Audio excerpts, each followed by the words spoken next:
Malik, kepada Bang Teguh Wisnu, kepada juga Bang Suseno, Bunda Zaida, dan juga Ustadz Heri Latif untuk bisa memimpin kajian pada malam hari ini. Pada Pak Ustadz, kami persilahkan.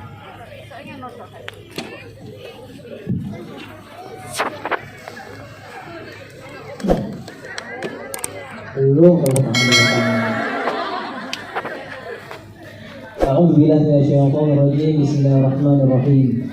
Assalamualaikum warahmatullahi wabarakatuh.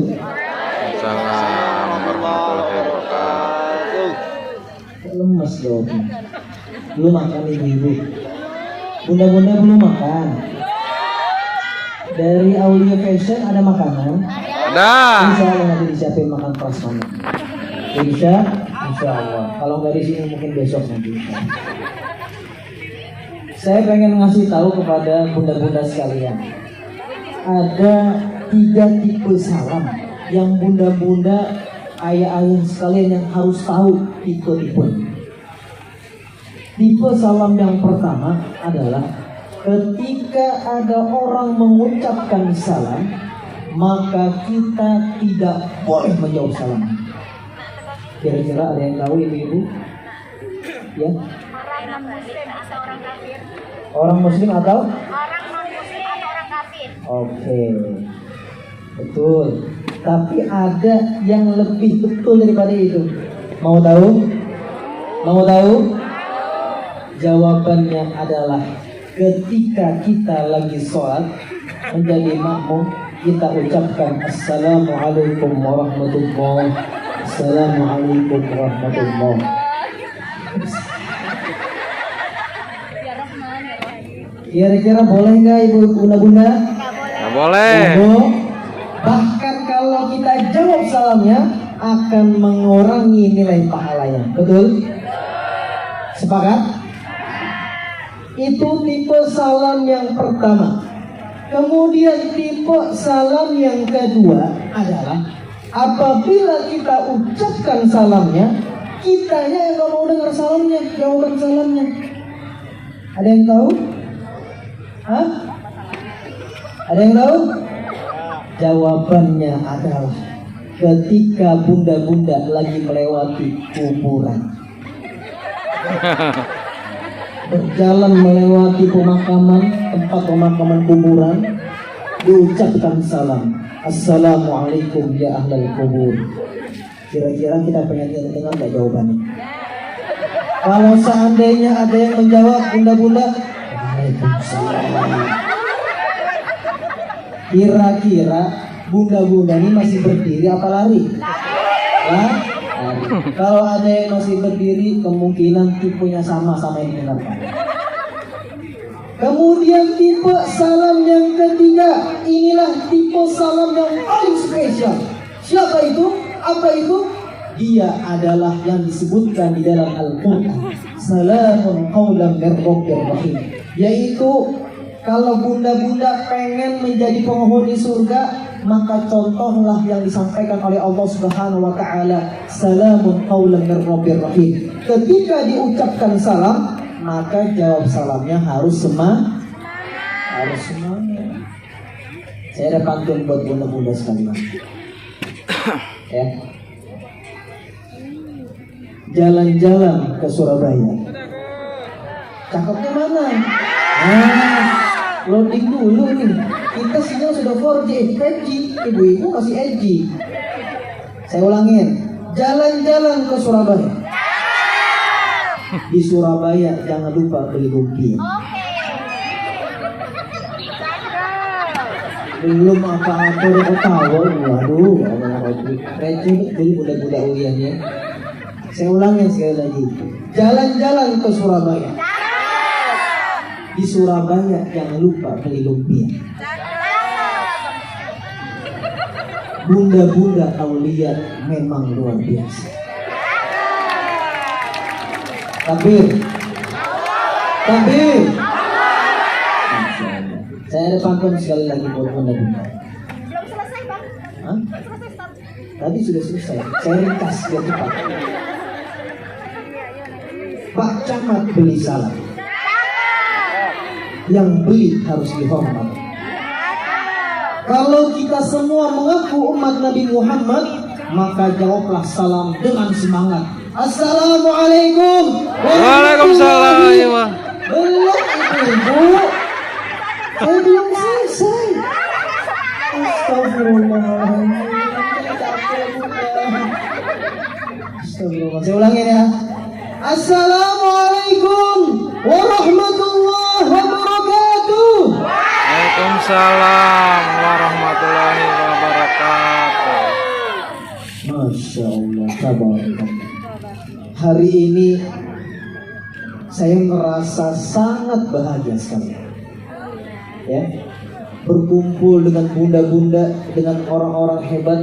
Ada ustadz kita, ada guru kita, ada babe, ada bunda, ada Ustadz Tengku Wisnu, ada Pak Baskoro, dan yang hadir semua di sini. Saya doakan semua di sini sehat semuanya. Amin. Panjang umur, rezekinya makin luas, hutangnya lunas. Oh, kalau udah masalah hutang memang aminnya paling besar. Yang pertama-tama tentulah kita bersyukur kepada Allah Subhanahu wa taala.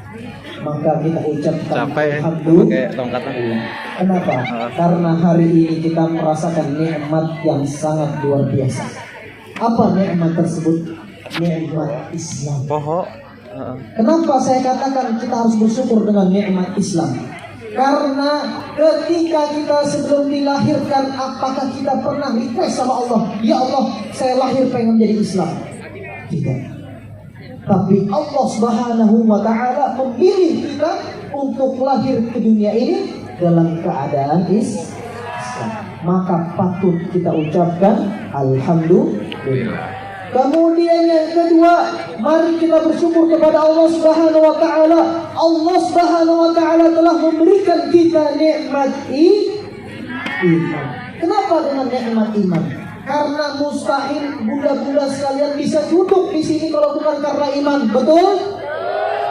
Mustahil kalau bunda-bunda datang jauh-jauh dari Jawa Tengah, dari Jawa Barat, dari Bojonegoro, dari luar kota lainnya datang ke sini. Kalau bukan karena iman, kalau bukan karena Allah Subhanahu wa taala menggerakkan kita semua sini, tidak mungkin kita sampai di sini, betul?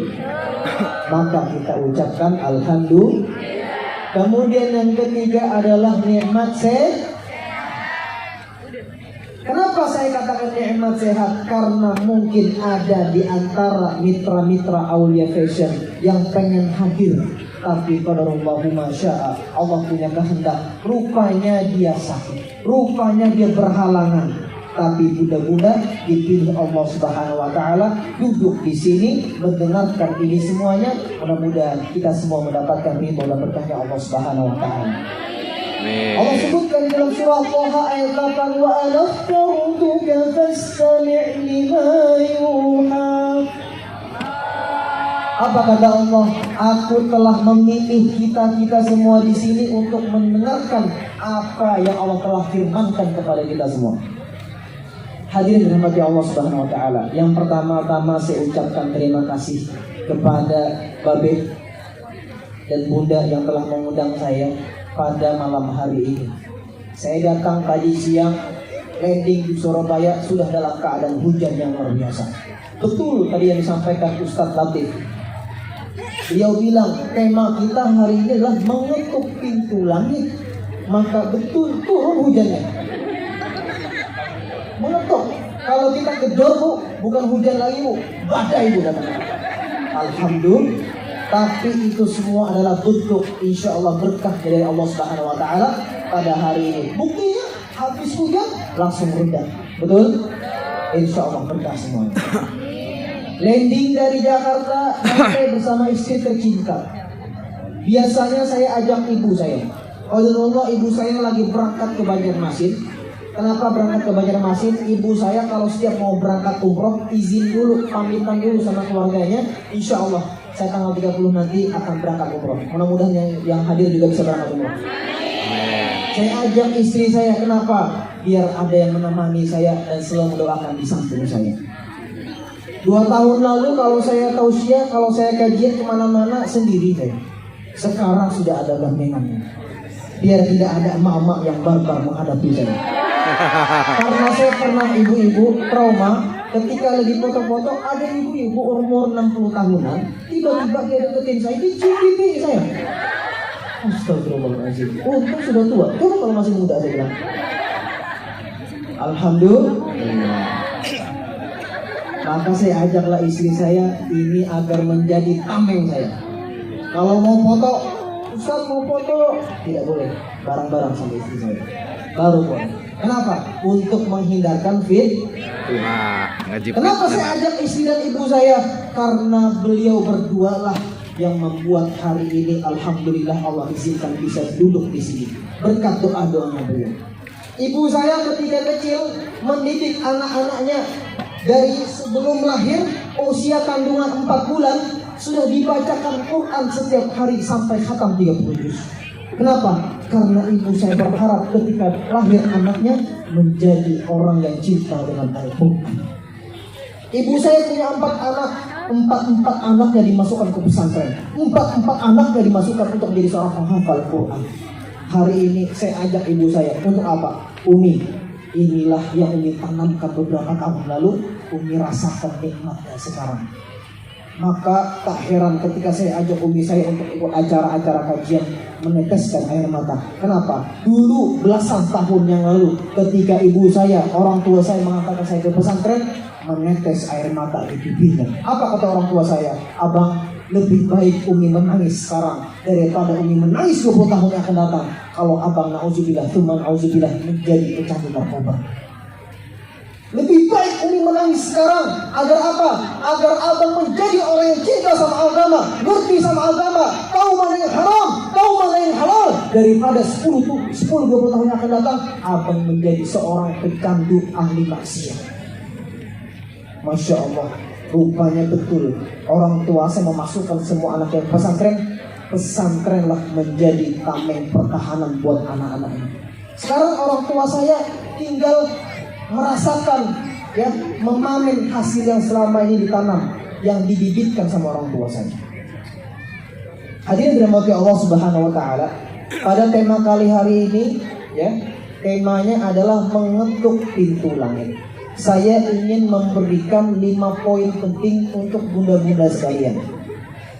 Yang pertama, poin yang paling penting adalah poin yang paling penting di antara semuanya adalah yaitu meminta ampun kepada Allah Subhanahu wa taala dalam menghadapi bulan Ramadan ini. Kenapa kita harus meminta ampun?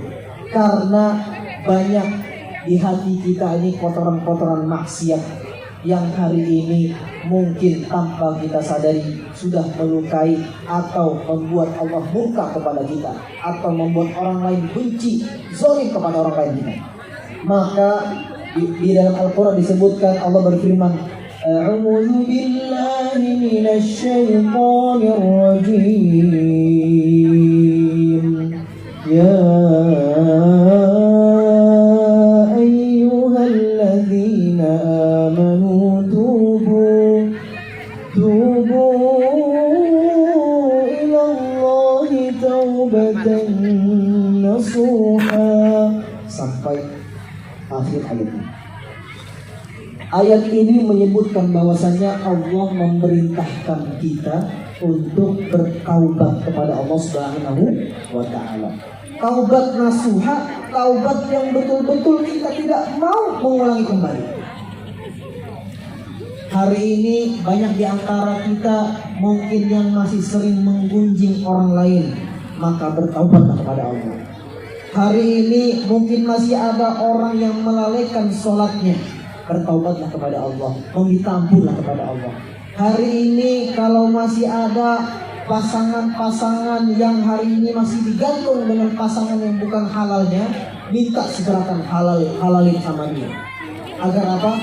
Agar bulan Ramadan nanti bersama-sama untuk membangun rumah tangga yang baik. Kalau tidak mau dia menghalalkan, maka langsung putuskan saja. Fokus minta ampun kepada Allah Subhanahu wa taala. Kenapa? Karena dengan meminta ampun itu akan membersihkan dosa-dosa kita dan akan meluaskan rezeki kita dan akan melapangkan, dimudahkan segala urusan kita. Maka saya pengen ngajak bunda-bunda sekalian beristighfar bersama-sama. Ikutin saya bunda-bunda ya. Astaghfirullah Rabbal baraya. Hampir setengah jam. 15 menit. Astaghfirullah minal khataya. Sekali lagi. Astaghfirullah Oke, Gus, Rabbal baraya. Astaghfirullah minal khataya.